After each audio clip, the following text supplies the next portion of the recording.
इग्नू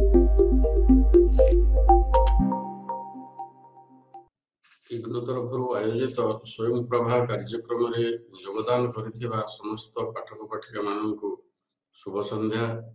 आज BHIC 106 रो the rise of modern west part 1 रो शेष यूनिट यूनिट 11 से चैप्टर टी आमे आज आलोचना करिबा।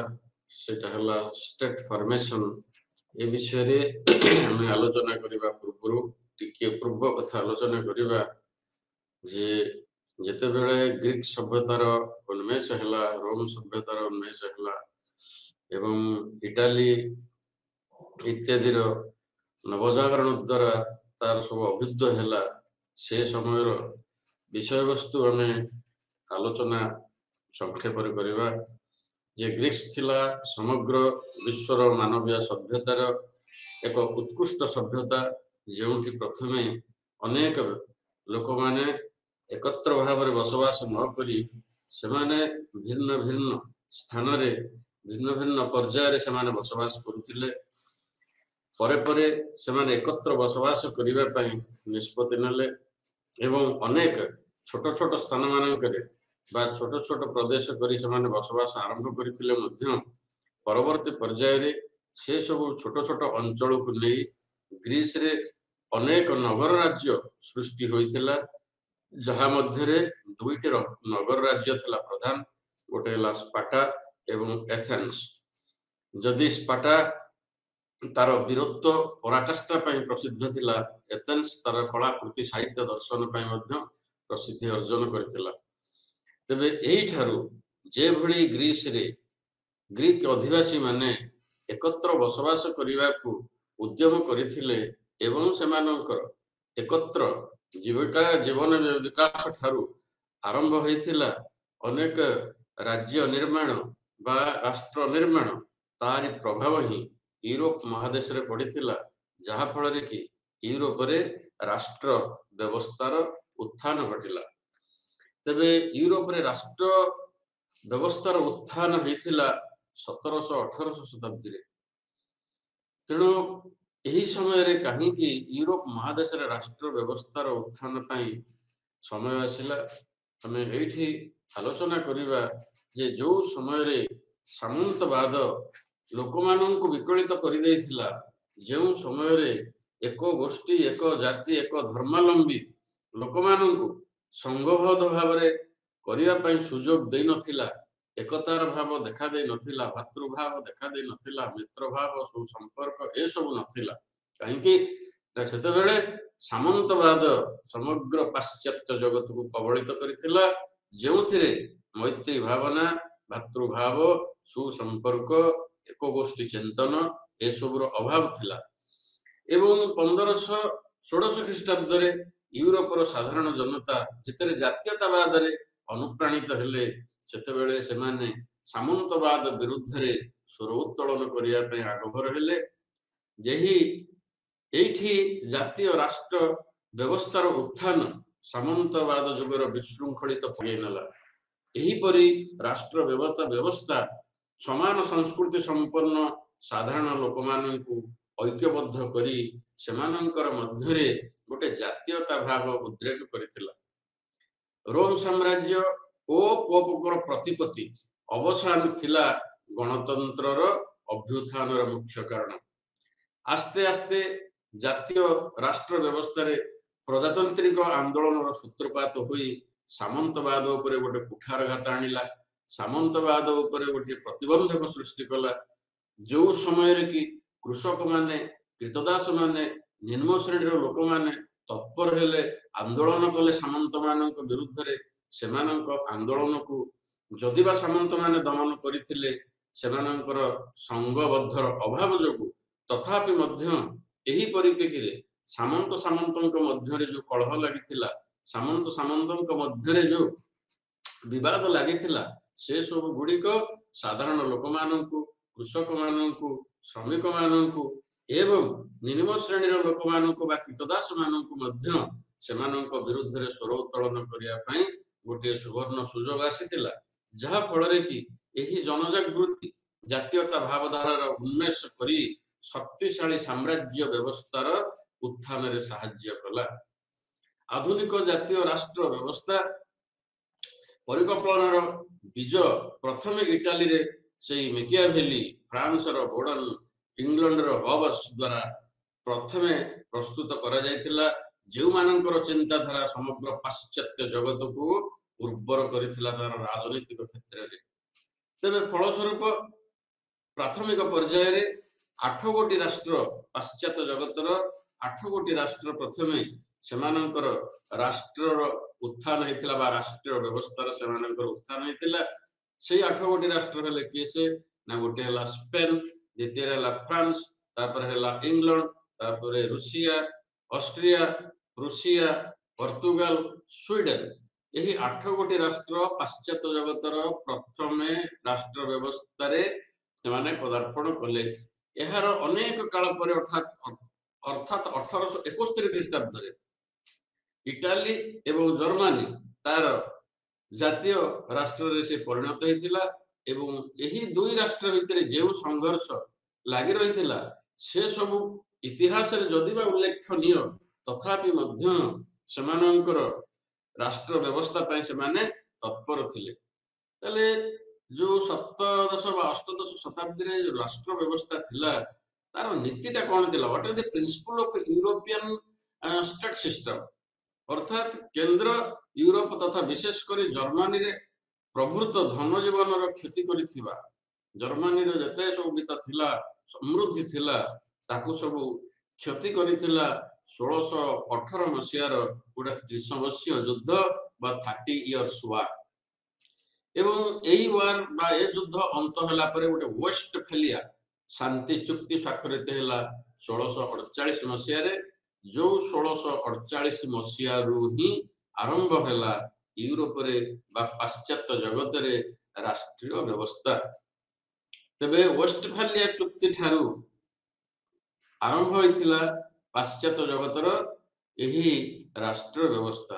ଆଉ ଯୋଉ ତା ପୂର୍ବରୁ ଯୋଉ 30 ବର୍ଷୀୟ ଯୁଦ୍ଧ ହେଇଥିଲା 30 years war, ତାହା ଏମିତି ଭୟାନକ ଯୁଦ୍ଧ ଥିଲା, ଏମିତି ଭୟଙ୍କର ଯୁଦ୍ଧ ଥିଲା ଯାହାକୁ କି ଐତିହାସିକ ମାନେ ନେପୋଲିୟନିକ ଯୁଦ୍ଧ ଏବଂ ପ୍ରଥମ ବିଶ୍ୱଯୁଦ୍ଧର ବିଭୀଷିକା ସହିତ ତାକୁ ତୁଳନା କରିଛନ୍ତି। ପ୍ରଥମ ବିଶ୍ୱଯୁଦ୍ଧ ପର୍ଯ୍ୟନ୍ତ ଏମିତି କୌଣସି ଯୁଦ୍ଧ ହେଇନଥିଲା ଯାହା ଥିଲା ସେଇ 30 ବର୍ଷୀୟ ଯୁଦ୍ଧ। ତାପରେ ଯେତେବେଳେ ୱେଷ୍ଟଫାଲିଆ ଶାନ୍ତି ଚୁକ୍ତି ହେଲା ସେଇଠୁ ରାଷ୍ଟ୍ର ବ୍ୟବସ୍ଥାର ଉନ୍ମେଷ ହେଲା ବା ପାଶ୍ଚାତ୍ୟ ଜଗତର ରାଷ୍ଟ୍ର ବ୍ୟବସ୍ଥା ଆରମ୍ଭ ହେଲା। ତେବେ ଏ ଯୋଉ ରାଷ୍ଟ୍ର ବ୍ୟବସ୍ଥା ହେଇଥିଲା ଏଥିରେ ଅଷ୍ଟାଦଶ ଶତାବ୍ଦୀ ପର୍ଯ୍ୟନ୍ତ এই ୟୁରୋପୀୟ ମାନେ ବା ପାଶ୍ଚାତ୍ୟ ଜଗତର ଅଧିବାସୀ ମାନେ ପୁରା ବିଚଳିତ ହେଇଥିଲେ। ଏହି ସମୟ କାଳ ମଧ୍ୟରେ ଦୁଇ ପ୍ରକାରର ରାଷ୍ଟ୍ରୀୟ ବ୍ୟବସ୍ଥା ଆରମ୍ଭ ହୋଇଥିଲା, ଗୋଟେ ହେଲା ସାଧାରଣତନ୍ତ୍ର ଆଉ ଗୋଟେ ହେଲା ନିରଙ୍କୁଶ ଶାସନ। ତେବେ এই ରାଷ୍ଟ୍ର ବ୍ୟବସ୍ଥାର ମୁଖ୍ୟତଃ ତିନୋଟି ଲକ୍ଷ୍ୟ ଥିଲା।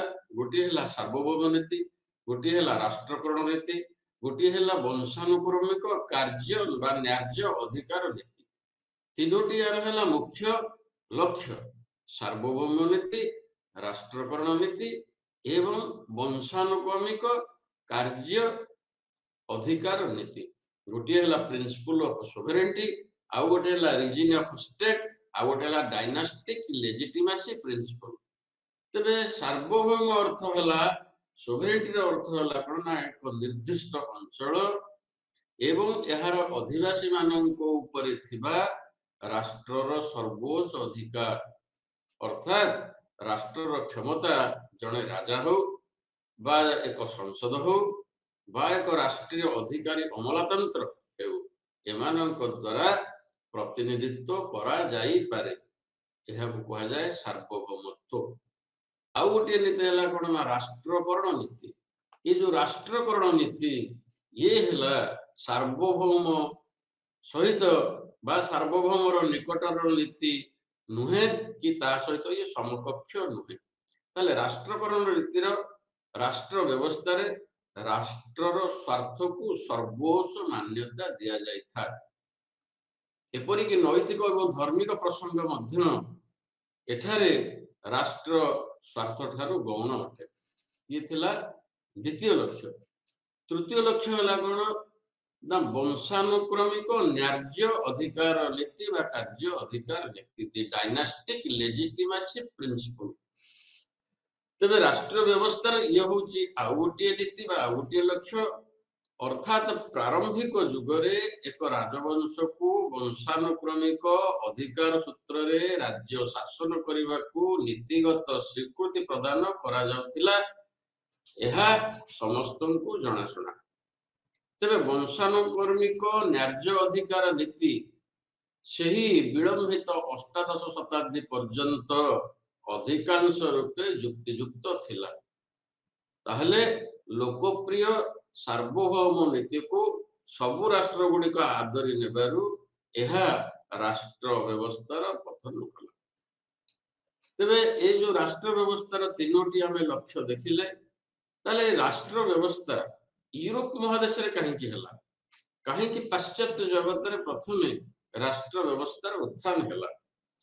एथिपई अनेक गुड़े सब कारण दायी थिला। जो सब कारण हला कोन ना गोटे हला स्वाधीन साम्राज्य, गोटे हला नवजागरण, गोटे हला धर्मयुद्ध, आउ गोटे हला धर्म संस्कार, आउ गोटे हला भाषा और साहित्यर उन्मेष बा भाषा और साहित्यर पुनरुद्धार, आउ गोटे हला अर्थनैतिक व्यवस्था। तेबे ए सब कारण को नहीं यूरोप महादेश रे बा पाश्चात्य जगत रे राष्ट्रीय व्यवस्थार उन्मेष हेतिला। तले प्रथम कारण थिला कोन ना होली वार बा धर्म युद्ध। धर्म युद्ध कोन ना ख्रिस्टियन एवं इस्लाम मध्य रे एही पाश्चात्य जगत रे बा मध्य युग रे बारंबार ए युद्ध लागि थाए। दुई धर्म को केंद्र करी ए युद्ध बारंबार लागि थाए। प्रथम हेतिला 1996 रु 1999 मसीहा पर्यंत, द्वितीय रे हेतिला 1147 मसीहा रे, तापर हेतिला 1199 मसीहा रे, तापर हेतिला 1202 रु 1204 मसीहा पर्यंत। एहीपरि भाबरे क्रमागत भाबरे ए धर्मीय युद्ध लागिथिला। तेबे युद्धर फलाफल जा हो पछे एहार रिजल्ट एंड कॉन्सिक्वेंस जा हो, किंतु जो दुई धर्म भितरे बा दुई धर्मीय भावना भितरे जो युद्ध लागिथिला अनेक दिन परे एमानंकर मध्यरे एकताबद्ध भातृभाव समभाव संपन्न जातीयता देशप्रीति आस्ते आस्ते जागृत होगा लगिला। परस्पर अनेक नूतन स्थान रे पदार्पण कले, नूतन स्थान विषय से माने अनुध्यान कले, नूतन स्थान विषय से माने परिचय हेले, जहा फल कि से माने परस्पर को बुझी पारिथिले जे धर्म होची एक एवं तार नीति भी होची एक। तेबे एही सब कार्य को नहीं सेमानंक मध्यरे जो ऐक्य भाव जागृत हेतिला ताहा पाश्चात्य जगत रे गोटिए नूतन राष्ट्र व्यवस्था को आमंत्रण करथिला। ये थिला प्रथम बा राष्ट्र व्यवस्थार प्रथम कारण। द्वितीय कारण हला स्वाधीन साम्राज्य बा इंडिपेंडेंट किंगडम। से कोन ना जनसाधारण सदा बेले संघ भाव देवे होई बा एकाठी होई प्रतिकूल परिस्थिति जदि बा सम्मुखीन हो पारु नथिले एथिपई सेमानंकर नेतृत्वर आवश्यकता होतिला।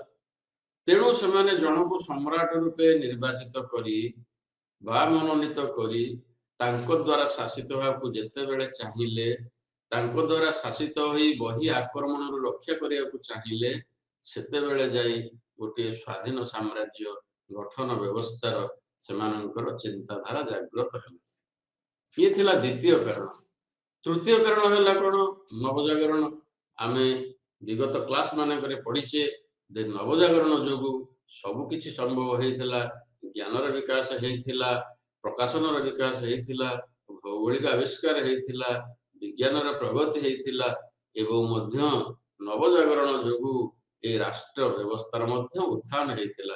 केमिति हेतिला ना नवजागरण जोगु बा ज्ञानर पुनरुत्थान जोगु जो सब दार्शनिक माने वैज्ञानिक माने लेखक साहित्यिक कलाकार स्थपति एमाने समस्ते निजर एकता भाव को जागृत करी राष्ट्र व्यवस्था रे समस्ते मनोनिवेश करथिले एवं गोटिए जातीयतावाद रे उद्बुद्ध हेबा पई सेमाने समस्त को प्रेरणा देथिले।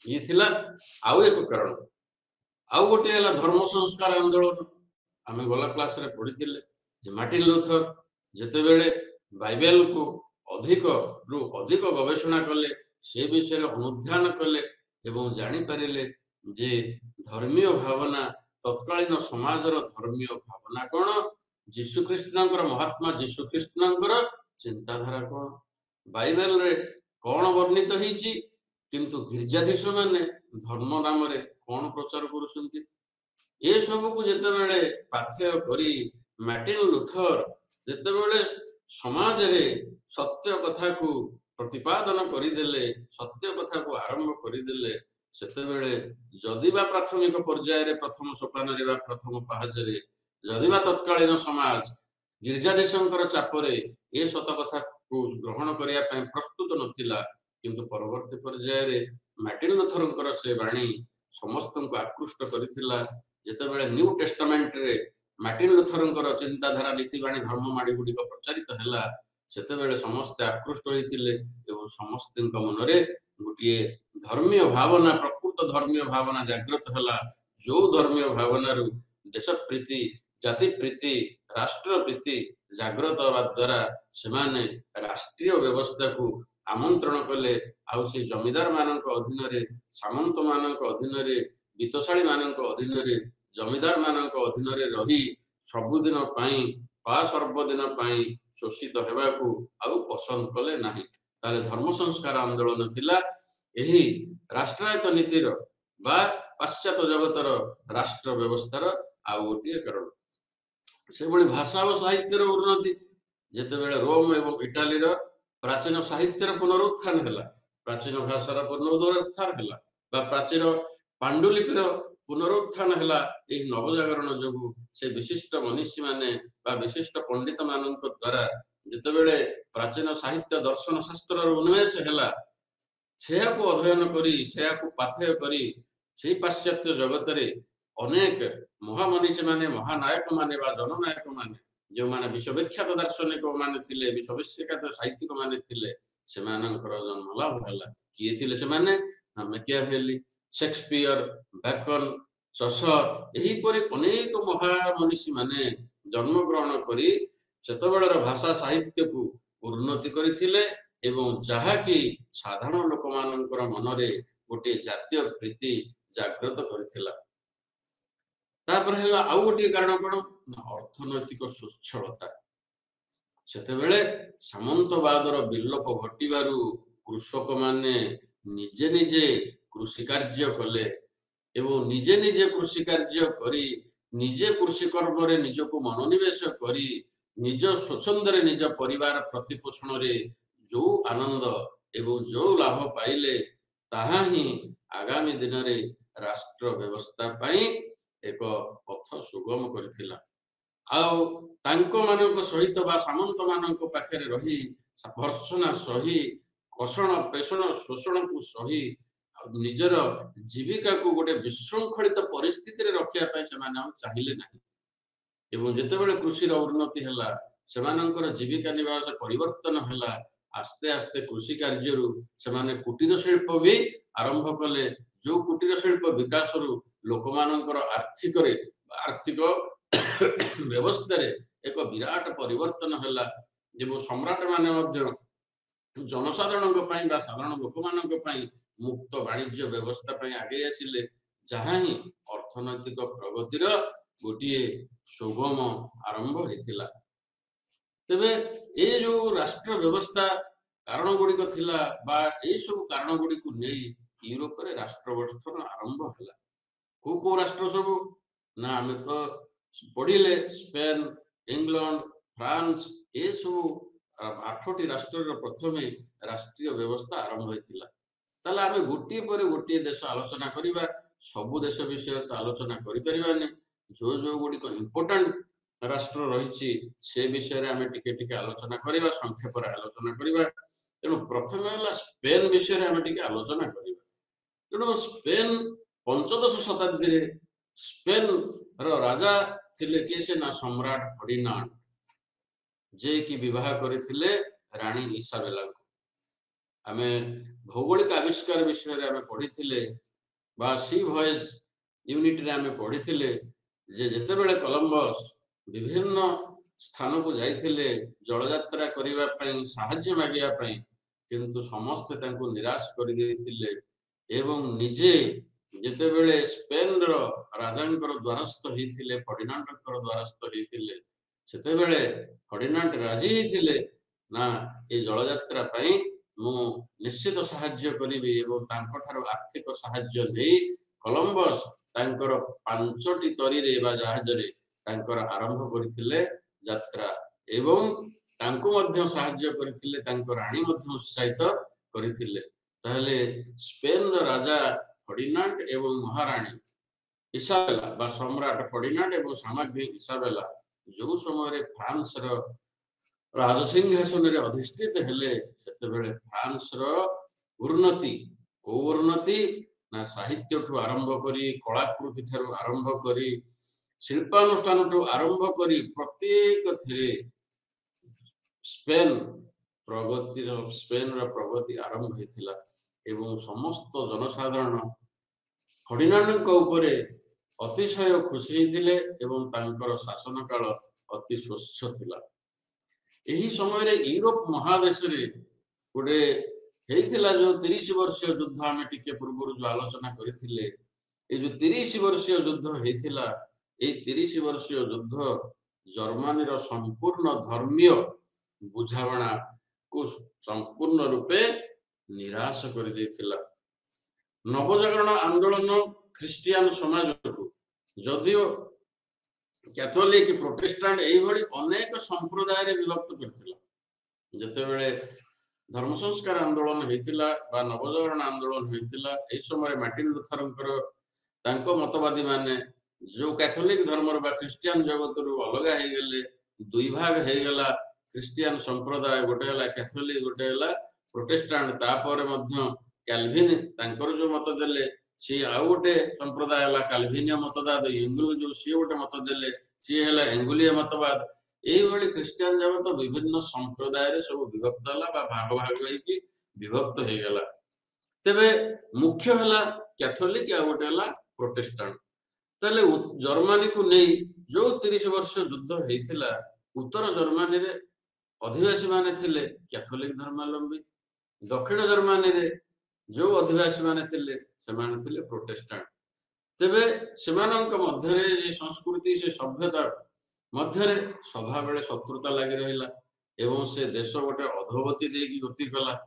जा फल रे सेही 1618 मसिया रे जो 30 वर्षीय युद्ध हेतिला ताहा समग्र राष्ट्रीय व्यवस्था को पूरा जटिल कर देथिला कठोर कर देथिला अतिशय विशृंखल कर देथिला जहा को कि जर्मनी रो गोटे गृह युद्ध कहले अत्युक्ति होबो नाही तबे ए जो युद्ध हेतिला आमी टिके पूर्व आलोचना करथिले यहा अति भयंकर युद्ध थिला ए युद्ध जर्मनी रो धन जीवन रो एमिति क्षति करथिला जहा कि अन्य कौन से युद्ध समय रे ए भली क्षति हे नथिला ए युद्ध रे ऑस्ट्रिया हो Denmark Sweden France Spain Holland समस्त अंशग्रहण करथिले हे जर्मनी एवं बेहोमिया ही गुरुतर अर्थनैतिक संकटर सम्मुखीन हेतिला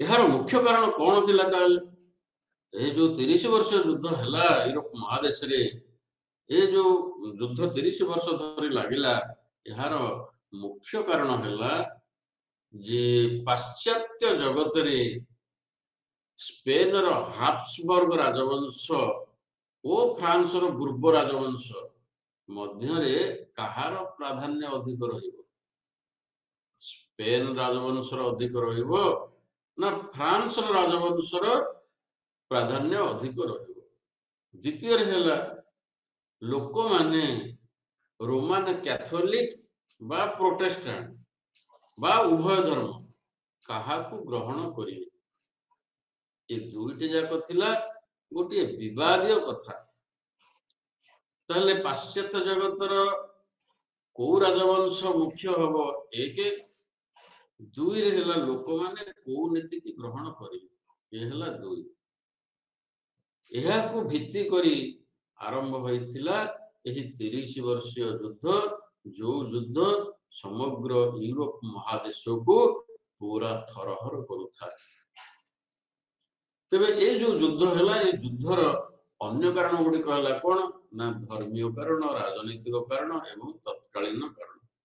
ଧର୍ମୀୟ କାରଣ ଆମେ ପଢୁଥିଲେ କ୍ୟାଥୋଲିକ ଏବଂ ପ୍ରୋଟେଷ୍ଟାଣ୍ଟ ମଧ୍ୟରେ ଗୋଟେ ଯୋଉ ଧାର୍ମିକ ଯୁଦ୍ଧ ହେଇଥିଲା ଏବଂ ଯୋଉ ରାଜନୈତିକ ସ୍ୱାର୍ଥ ପାଇଁ এই ରକ୍ତାକ୍ତ ସଂଘର୍ଷ ହେଇଥିଲା, ଏଥିରେ ପ୍ରମୁଖ ଭୂମିକା ଗ୍ରହଣ କଲା କିଏ ନା ଏଥିରେ ପ୍ରମୁଖ ଭୂମିକା ସେ ଗ୍ରହଣ କରୁଥିଲା କେବଳ ଏ ଧର୍ମୀୟ ଭାବନା।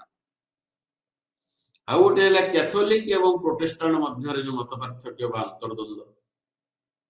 ପ୍ରଥମରୁ ସମସ୍ତେ ରୋମୀୟ କ୍ୟାଥୋଲିକ ଧର୍ମ ଗ୍ରହଣ କରିଥିଲେ, କିନ୍ତୁ ଯେତେବେଳେ ପ୍ରୋଟେଷ୍ଟାଣ୍ଟ ମତବାଦର ପ୍ରଚାର ଚାଲିଲା, ସେଥିରୁ ଅନେକ ପ୍ରୋଟେଷ୍ଟାଣ୍ଟ ଧର୍ମାବଲମ୍ବୀ ହେବା ପାଇଁ ଆଗ୍ରହ ପ୍ରକାଶ କଲେ, ଯାହା ଫଳରେ ଏହି ଦୁଇ ସମ୍ପ୍ରଦାୟ ଭିତରେ ମଧ୍ୟ ଗୋଷ୍ଠୀ ସଂଘର୍ଷ ଆରମ୍ଭ ହେଲା। ଏହିପରି ଭାବରେ ଆଉ ଗୋଟିଏ ତତ୍କାଳୀନ କାରଣ କଣ? ଏହାର ତତ୍କାଳୀନ କାରଣ ହେଲା ଅଷ୍ଟ୍ରିଆ ବିରୁଦ୍ଧରେ ବୋହେମିଆ ବିଦ୍ରୋହ ହିଁ ଏହି 30 ବର୍ଷ ଯୁଦ୍ଧର ମୁଖ୍ୟ କାରଣ ବା ତତ୍କାଳୀନ କାରଣ ବା ଡାଇରେକ୍ଟ କଜ ଥିଲା, ପ୍ରତ୍ୟକ୍ଷ କାରଣ। ଆଉ ଥରେ କହିଦଉଛି, ଅଷ୍ଟ୍ରିଆ ବିରୁଦ୍ଧରେ ବୋହେମିଆର ଯୋଉ ବିଦ୍ରୋହ, ଯୋଉ ଶତ୍ରୁତା, ଏହି 30 ବର୍ଷୀୟ ଯୁଦ୍ଧର ମୁଖ୍ୟ କାରଣ ଥିଲା। ତାହେଲେ ଆମେ ଏସବୁ କାରଣ, ଆହୁରି ତ ଅନେକ କାରଣ ସବୁ ରହିଛି, ଏସବୁ କାରଣକୁ ଭିତ୍ତି କରି ୟୁରୋପ ମହାଦେଶରେ 30 ବର୍ଷୀୟ ଯୁଦ୍ଧ ଅତିବାହିତ ହେଇଥିଲା ଏବଂ ଇଏ ଗୋଟିଏ ପର୍ଯ୍ୟାୟରେ ସରି ନଥିଲା।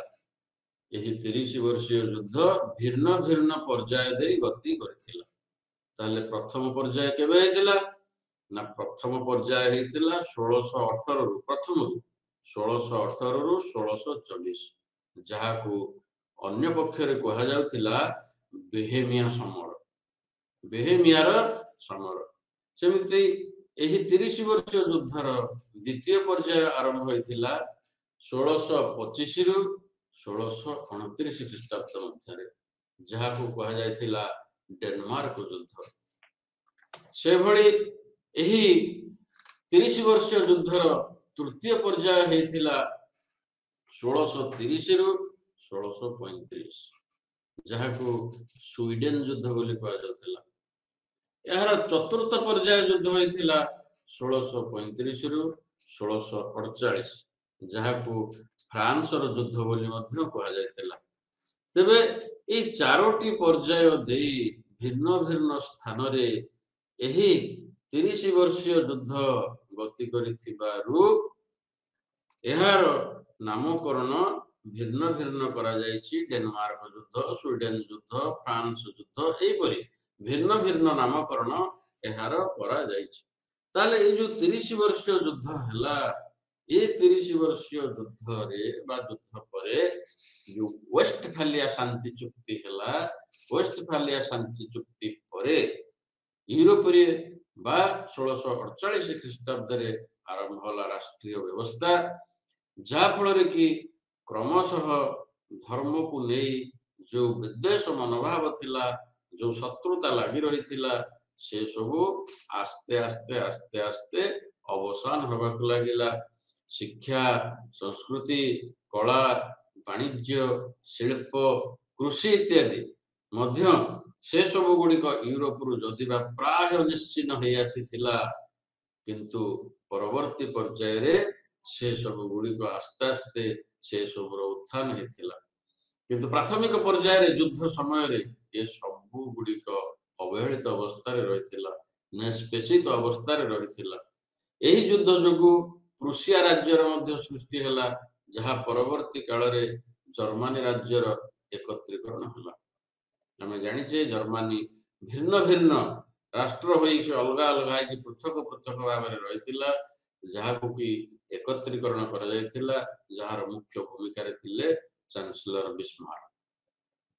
ତାହେଲେ ଏହି 30 ବର୍ଷୀୟ ଯୁଦ୍ଧରେ ନିଷ୍ପେଷିତ, ଅତ୍ୟାଚାରିତ ହୋଇ ଅନେକ କ୍ୟାଥୋଲିକ ସମ୍ପ୍ରଦାୟ, ଅନେକ ପ୍ରୋଟେଷ୍ଟାଣ୍ଟ ଧର୍ମାବଲମ୍ବୀ ମାନେ ପ୍ରତି ସବୁଦିନ ପାଇଁ ବା ଚିରଦିନ ପାଇଁ ୟୁରୋପ ମହାଦେଶକୁ ଛାଡ଼ି ଅନ୍ୟ ସ୍ଥାନକୁ ଶାନ୍ତିରେ ବସବାସ କରିବା ପାଇଁ ସବୁ ଚାଲି ଯାଇଥିଲେ। एवं यह उपनिवेश स्थापन और वाणिज्य व्यवस्था उन्नति आनीथिला। विरक्ति भाव हो जो 30 वर्षीय युद्ध लगिला, भयंकर युद्ध लगिला, अर्थनैतिक अवक्षय हैला, शांति मिलला नहीं, ऐक्य भाव जातीयता भाव ए सबुर अदृश्य हो गला, जहा फल कि अनेक अधिवासी माने विरक्ति भाव हो से स्थान सब परित्याग करी नूतन स्थान रे पदार्पण कले, नूतन भाव से जीविका निर्वाह कले एवं सेठारे सेमानंकर उपनिवेश स्थापन कले, सेठारे सेमानंकर वाणिज्यवाद आरंभ होला, सेठारे सेमान शिल्पजात काम आरंभ होला, जहा फल कि सेमाने एक नूतन आलोक रे पदार्पण करथिले। ए युद्ध जोगु जदिबा सेमाने प्राथमिक अवस्था रे अवहेलित होइतिले, किंतु परवर्ती पर्याय रे सेमाने नूतन स्थान रे पदार्पण करी तांकर नूतन जीवन यापन आरंभ करिबारे सामर्थ्य हासिल करथिले। तेबे ए जो युद्ध होइतिला, ए युद्ध विजय विजित बा विजेता मानक मध्यरे गोटिए द्वंद्व सृष्टि मध्य करितिला। यह स्पेन र प्रतिपत्ति को चिरदिन पूरा प्रतिहत करदेला। स्पेन रे अराजकता देखादेला, लुंठन वातावरण देखादेला एवं एउठारे भी धन जीवन कोठी हेले सुरक्षित होइकि रहिला नाही। सैनिक मानकर पेशा ही निजर जीवन को सुरक्षा देवा एवं सैनिक कहले शेषकु जने डकायत बा नरहंता को मध्य बुझुथिला। तार परिस्थिति एमिति आसीगला एवं 30 वर्षीय युद्ध आधुनिक युगर सबुठार गोटे मर्मदुंत युद्ध थिला, जहा कि देशर बा पाश्चात्य जगतर बा महादेशर गोटे अपूरणीय क्षति आनी देथिला। ताहले स्पेन पराजयर कहीं स्पेन पराजय हैला, जदि बा सम्राट फर्डिनांड एवं सामग्री इसाबेला समय रे स्पेन रो उन्नति हेतिला, तार उन्नति चरम सीमा रे पहुंचीथिला। समस्त जानि परिथिले जे ए सम्राटंकर महनीयता रहिछि, जहांको जोगु ए स्पेन पाश्चात्य जगतर गोटे शीर्ष स्थान को स्पर्श करिथिला। किंतु परवर्ती पर्याय रे तांको भितरे कोन हला स्पेन रो, जहा फल रे कि स्पेन रो एही 30 वर्षीय युद्ध रे अधोगति हला। जो युद्ध हेतिला तार मुख्य कारण जे पाश्चात्य जगत रे स्पेन राजवंश मुख्य हबो ना फ्रांस रो राजवंश मुख्य हबो, यहा को केंद्र करी ए युद्ध हला। ए युद्ध रे स्पेन रो जो पतन हला, काहे कि पतन हला स्पेन रो, यार मुख्य कारण गुडी को हला स्पेन वासी माने उच्च भिलासी थिले। तेणु से माने ओवर कॉन्फिडेंस हेतिले जे स्पेन रो हाब्सबर्ग वंशीय शासक माने असंभव रूपे से माने निश्चित भाव रे उच्च भिलासी थिले। सेमानंकर साम्राज्यवाद पिपासा निज पई ही काळ करथिला एवं प्रथमार्धरे बा 1600 शताब्दी रे प्रथमार्धरे यूरोप रे स्पेन साम्राज्य एते विशाल थिला जे तार दक्षता सहित शासन करिबा केही समकक्ष नथिले। या छडा स्पेन रो शासनकर्ता माते आस्ते आस्ते दुर्बल एवं अपरिपक्व हेले, जहा फल रे कि स्पेन वासी मानकर ए उच्चाभिलाष चिंताधारा एवं स्पेन रो परवर्ती शासक मानकर दुर्बलता ही स्पेन रो पतन आनी देथिला। आउ गोटे हला जातीय ऐक्य भावर अभाव।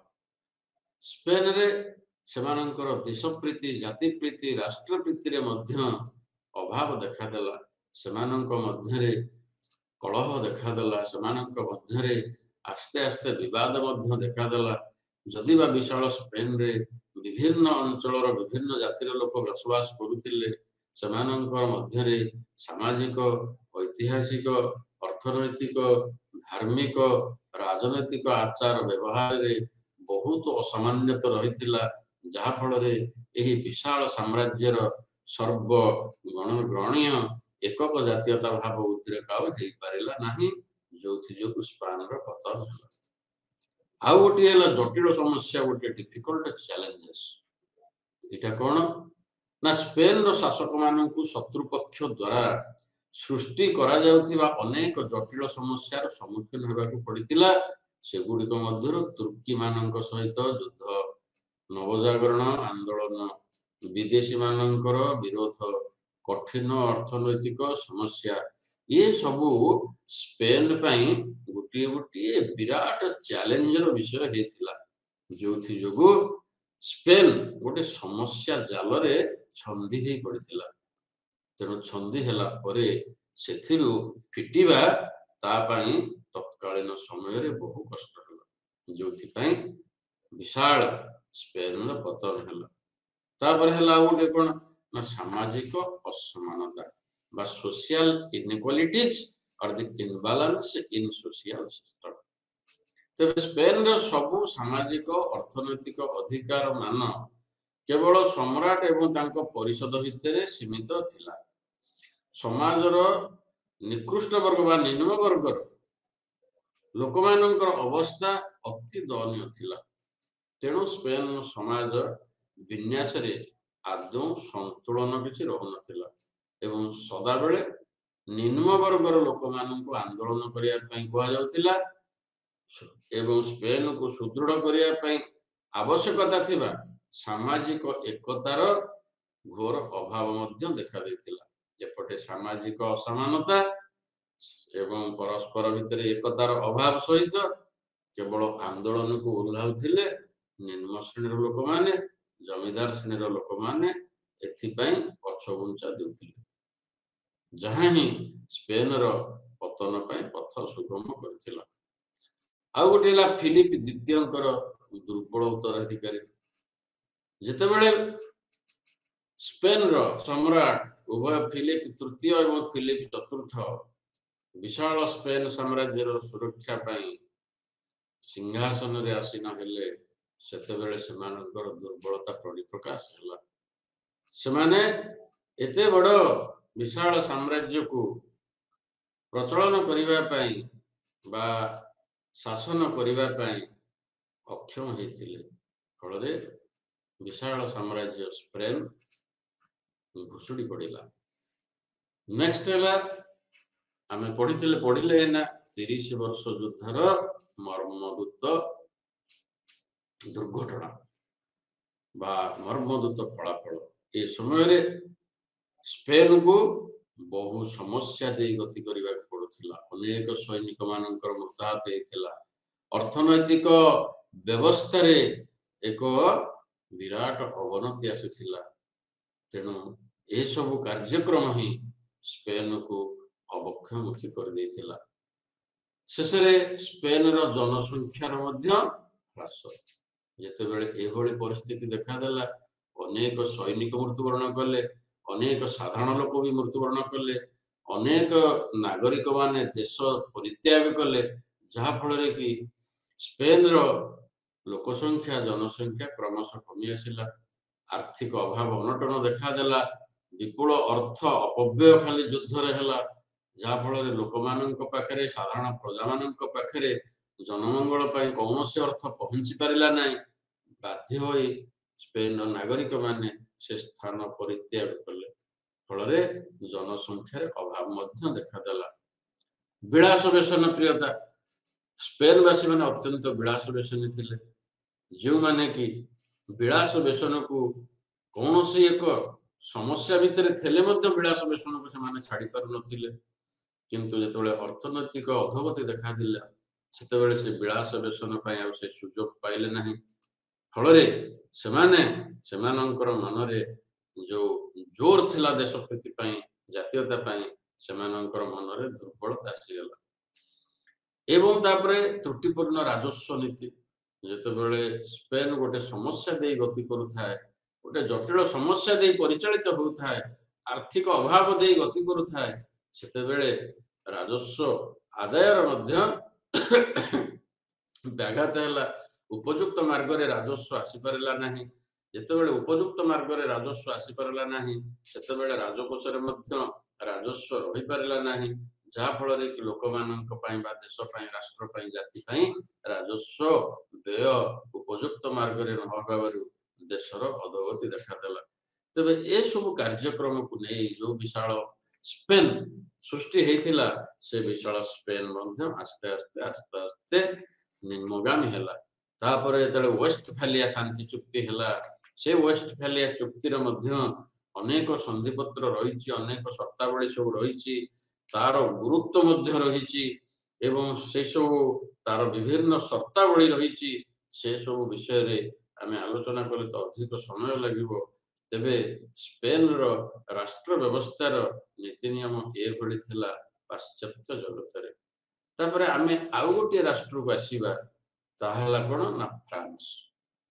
तेबे दीर्घ 116 वर्ष परे 1453 ख्रीष्टाब्द रे इंग्लैंड सहित फ्रांस रो 7 वर्ष रो युद्ध होइतिला जहाकू 7 वर्ष व्यापी युद्ध बोली कहा जाए। जेमिति इंग्लैंड और फ्रांस सहित 7 इयर्स वार हेतिला 1763 मसिया रे 7 वर्ष व्यापी युद्ध होइतिला।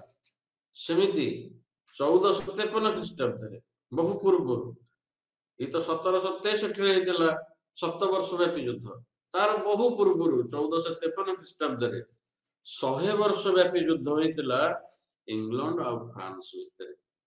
एवं ए युद्ध रे जने 19 वर्षीय तरुणी तार जो भूमिका जो थी जोगु फ्रांस इंग्लैंड सम्मुख विजयी होई पारिला। ताहले ये थिला 100 वर्ष व्यापी युद्ध दीर्घ 100 वर्ष धरी यह चलीथिला। तापरे लुई एकादश राजत्व कले, अष्टम चार्ल्स राजत्व कले।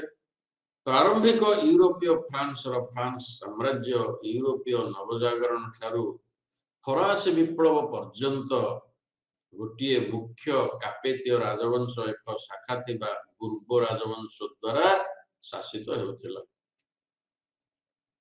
तार बहु परे बा फ्रांस रो प्राचीन राजत्व एंशिएंट रिजाइम जहा कहा जाए प्राचीन काल तो अनेक दिन परे जेतेबेले फ्रांस चतुर्दश लुई द्वारा शासित हला दीर्घ 72 वर्षर शासन काल फ्रांस इतिहास रे कौनसी जने सम्राट इत्ते दिन धरी शासन करिनथिले दीर्घ 72 थर शासन करथिले चतुर्दश लुई।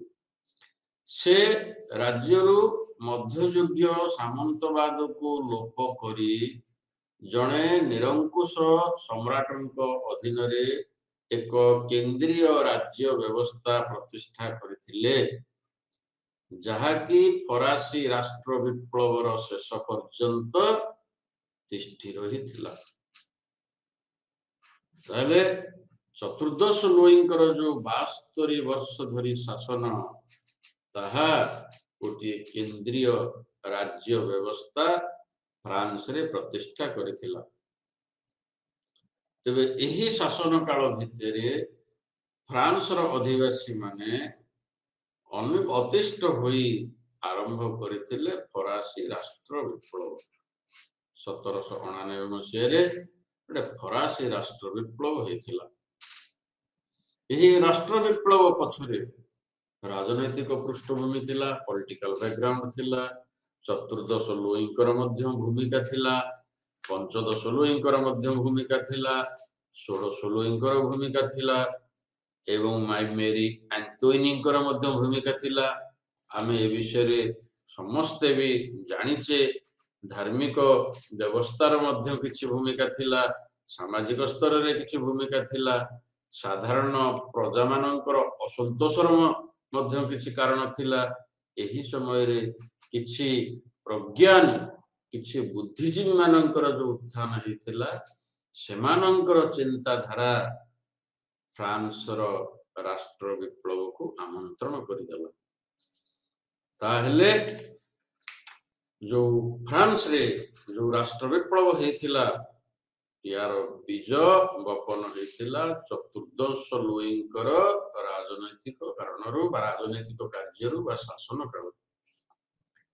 फ्रांस रो राजनैतिक व्यवस्था शासन व्यवस्था दुर्बल राजतंत्र एही जुगंतकारी विप्लवर एक मुख्य कारण थिला।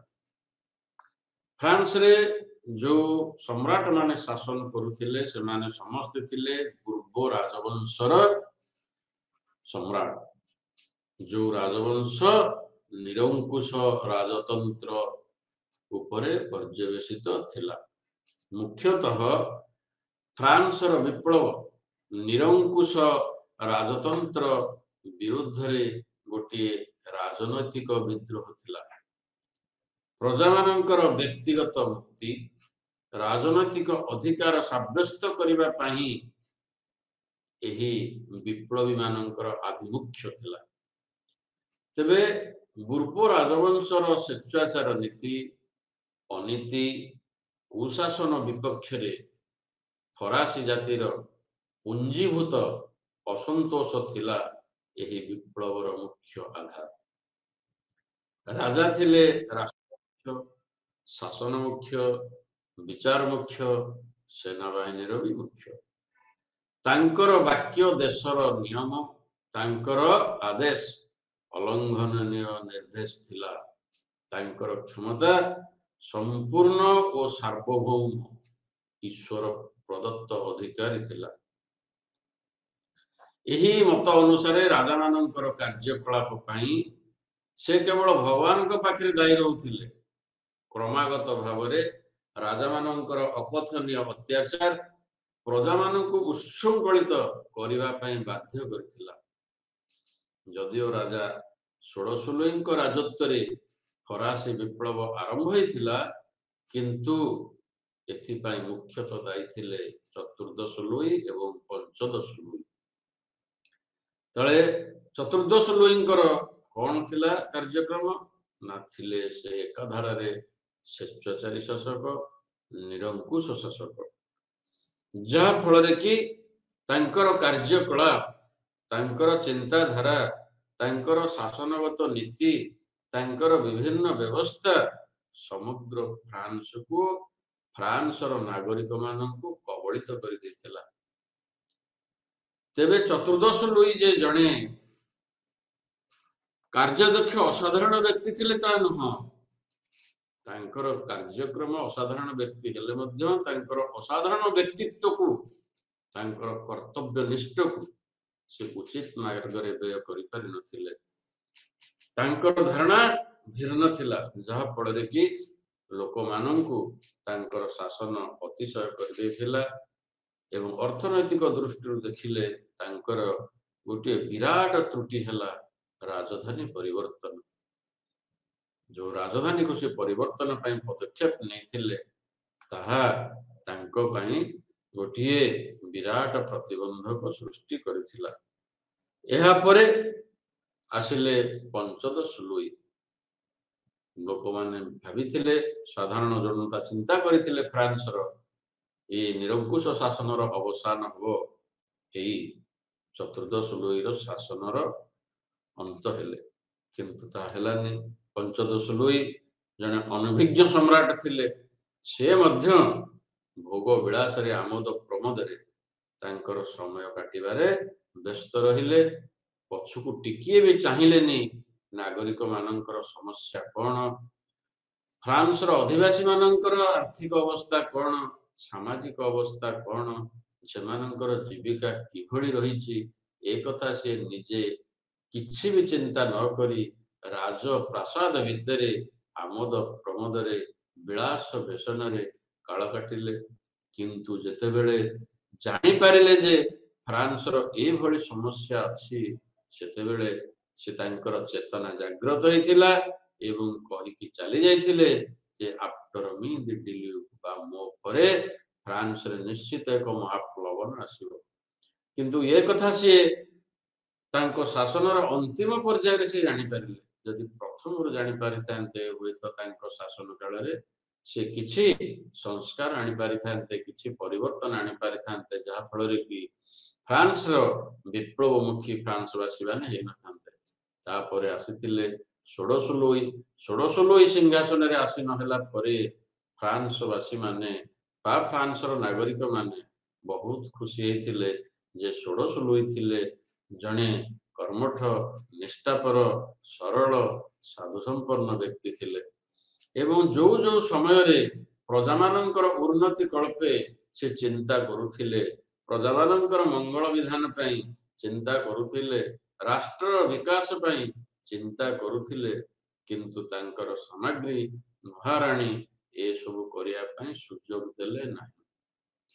ପ୍ରତ୍ୟେକ ଷ୍ଟେପ, ପ୍ରତ୍ୟେକ ପର୍ଯ୍ୟାୟରେ ଷୋଡ଼ଶ ଲୁଇଙ୍କର ଯୋଉ ବିକାଶ ମୂଳକ ଚିନ୍ତାଧାରାକୁ ପ୍ରତିବନ୍ଧକ ସୃଷ୍ଟି କରୁଥିଲା ତାଙ୍କ ସାମଗ୍ରୀଙ୍କର କାର୍ଯ୍ୟକଳାପ, ତାଙ୍କ ସାମଗ୍ରୀଙ୍କର ନିର୍ଦ୍ଦେଶନାମା।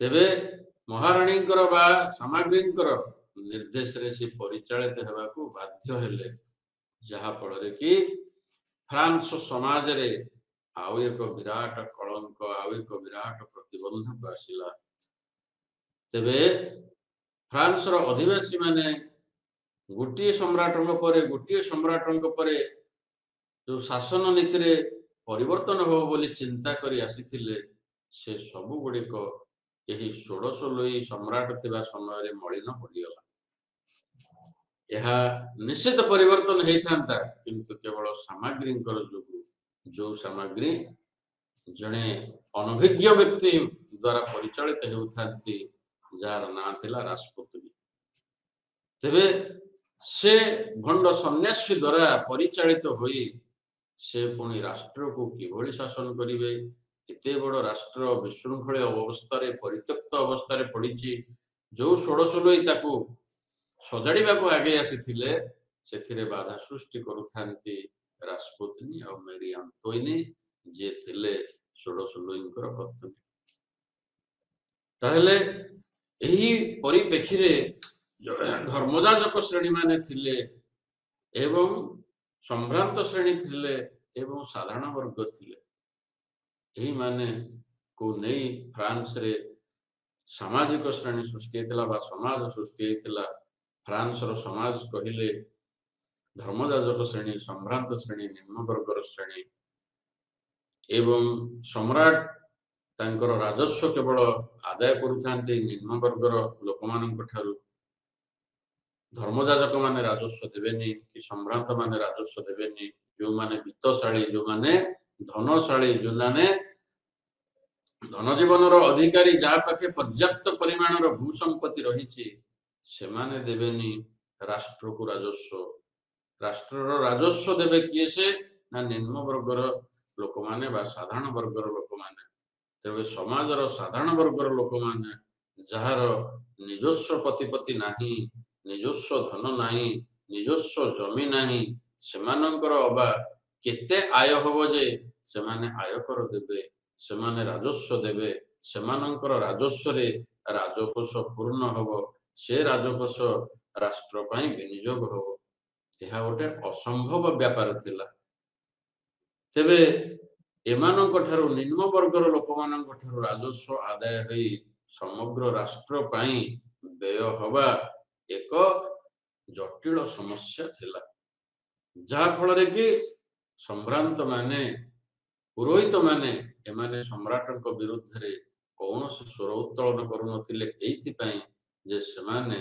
समाज रे उच्च पाह्या रो सम्मान पाई आसुतिले सेमानक पई राजस्व को रिलैक्स कोहल करा जायथिला किंतु निम्न वर्गर लोक मानक ऊपर राजस्व आदाय करा जायथिला गोटे प्रकार राजस्व नुह विभिन्न प्रकार राजस्व जेते बेले फ्रांस रे अभाव पड़े सेते बेले नूतन नूतन राजस्व को सेठा बेले लागू करा जाए बा new taxes will imposed in every each and every crucial moment जहा फल रे कि लोक मानक ऊपर आर्थिक बोझ दिन को दिन अधिक अधिक हेबाक लागला फल रे एही निम्न श्रेणी लोक माने आउ पसंद कलेनी एही शिष्टाचार निरंकुश शासक अधीन रे रही दीर्घ दिन धरी शासन करिबा एबे एही मानक भितरे तेबे एही फ्रांस रो समाज रे जो तीन वर्गर लोक माने थिले सम्भ्रांत गोष्ठी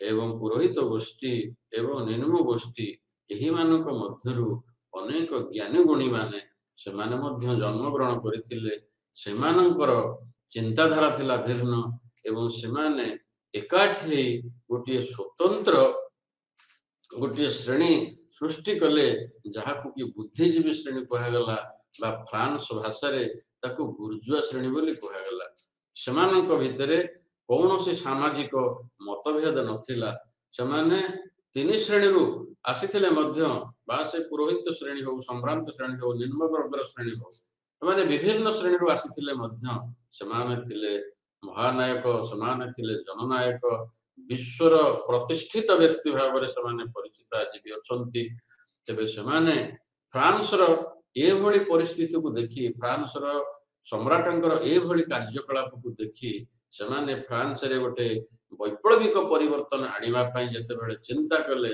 सेतेबेले से माननकु नेई गोटे स्वतंत्र श्रेणी उद्रेक हला जहाकु कहगला बुर्जुआ श्रेणी बा शिक्षित श्रेणी बा बुद्धिजीवी श्रेणी एही माननक भितरे को माने थिले ना मोंटेस्क्यू थिले रूसो थिले वोल्टेयर थिले दांते थिले रोबेस्पियर थिले एही परि अनेक महामनीषी माने एही समय रे फ्रांस रे बा पाश्चात्य जगत रे सेमाने जन्मग्रहण करथिले एवं सेमाने सेमानंकर नूतन चिंतन जेतेबेले समाज रे प्रकाश कले सेतेबेले जाई लोकमानंकर मनरे एक नूतन उन्मादना खेली गला कौन सी ना मंड रूसो से प्रथमे एक ग्रंथ रचना कले जार ना हला सोशल कांटेक्ट बा सामाजिक चुक्ति तत्कालीन फ्रांस समाज रे जो भली सामाजिक व्यवस्था थिला जो भली कार्यकलाप थिला से सब कथा को से तांकर ए पुस्तक रे सन्निवेशित करथिले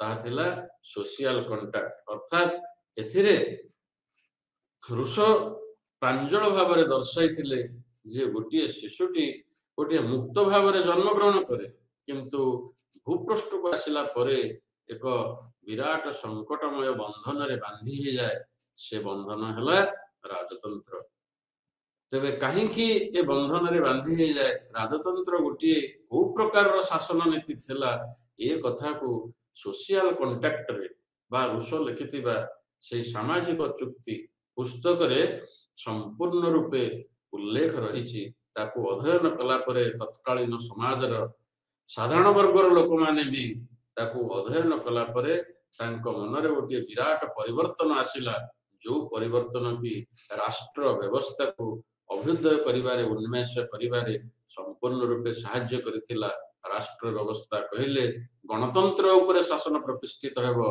निरंकुश स्वेच्छाचार नीति उपरे पर्यवेसित से राष्ट्र शासन को बा राजतंत्र को समाने पसंद कले नहीं से भली मोंटेस्क्यू से मध्य आईन रो तात्पर्य बा स्पिरिट ऑफ द लॉ से मध्य आउ गोटे पुस्तक रचना कले सेथिरे सम्राटंकर नीति कौन रही सम्राटंकर आईन कौन रही कहीं से आईन समाज रे अवहेलित तो साधारण लोक मानकर सपक्ष से आईन कहीं जाऊनी कहीं से आईन संभ्रांत एवं पुरोहित मानक सपक्ष जाउची जो माने वित्तशाली जो माने धनशाली जो मानक पाखरे संपत्तिर अभाव नाही सेमानक सपक्ष रे केणी जाउची आईन कहीं निम्न श्रेणी लोक मानक पाखरे पहुंची पारु नाही साधारण वर्ग मानक पाखरे कहीं पहुंची पारु नाही से आईन रो कोन तात्पर्य रही ताकू भित्ति करी मोंटेस्क्यू लिखिले स्पिरिट ऑफ द लॉ बा आईन रो तात्पर्य ताकू देखी संगे संगे आउ एक ग्रंथ मध्य रचना कले तार ना हला सेपरेशन ऑफ पावर बा क्षमतार विभाजन एठी मोंटेस्क्यू दर्शैले जे कोनोसी सम्राट हो फ्रांस रो हो कि पाश्चात्य जगतर अन्य कोनोसी राष्ट्र रो सम्राट हो किंबा विश्व पृष्ठ रो जे कोनोसी राष्ट्र रो सम्राट हो जदि तांको हातरे बा निज पाखरे सब प्रकार रो क्षमता ठुलो होई रहिबो जेते नम्र भद्र साधु व्यक्ति हेले मध्य दिन आसीबो से निश्चित भाव रे स्वेच्छाचार नीति निरंकुश नीति से आरंभ करिवो जहा कि फ्रांस रो पूर्व राजवंश रो दरबार रे बहु काळो देखा आसुची तबे ए सब को जेते बेले समाज रे से प्रकाश कले समाज रे लोक मानक पाखरे पहुंचैले लोक मान जेते बेले ताकू पाथेय कले सेते बेले जाई लोक माने बा साधारण जनता ए सबु शासन को से पसंद कले नहीं से माने चाहिए किभली भाव रे सम्राटंकर हाथुरु ए समस्त व्यवस्था को भिन्न करा जीव अर्थात आईनगत क्षमता भिन्न हबो विचार क्षमता को भिन्न करा जीव व्यवस्थापक क्षमता को भिन्न करा जीव भिन्न भिन्न विभाग सृष्टि करा जाई से शासन को नियंत्रण करा जीव किंतु सेते बेले सम्राट तत्कालीन सम्राट ए सब कथा को ग्रहण करिया पई प्रस्तुत नथिले वोल्टेयर विशिष्ट दार्शनिक तांकर दर्शन कृति सेतबेले समाज को ऐक्य भाव जागृत करिबारे समाज रे मैत्री भाव जागृत करिबारे समाज रे भातृभाव राष्ट्रप्रीति जागृत करिबारे सहायक हेतिला अनेक गवेषणात्मक दर्शन शास्त्र से रचना करी सेतेबेले फ्रांस को मजबूत करथिले। आरंभ होइतला फ्रांस रे राष्ट्र विप्लव जोथि जोगु फ्रांस रे राष्ट्रीय व्यवस्था मध्य स्थापित होइतला। तेबे पाश्चात्य जगत रे एभଳି अनेक राष्ट्र रे सब राष्ट्र व्यवस्थार उत्थान हेतिला। तेबे आज तो समय हे जाइछि ए वर्ष बा ए पेपर रो सब विषय आमे संक्षेप रे आलोचना कले। आगामी समय रे आउ अन्य विषय को आमे जीवा। समस्त को धन्यवाद।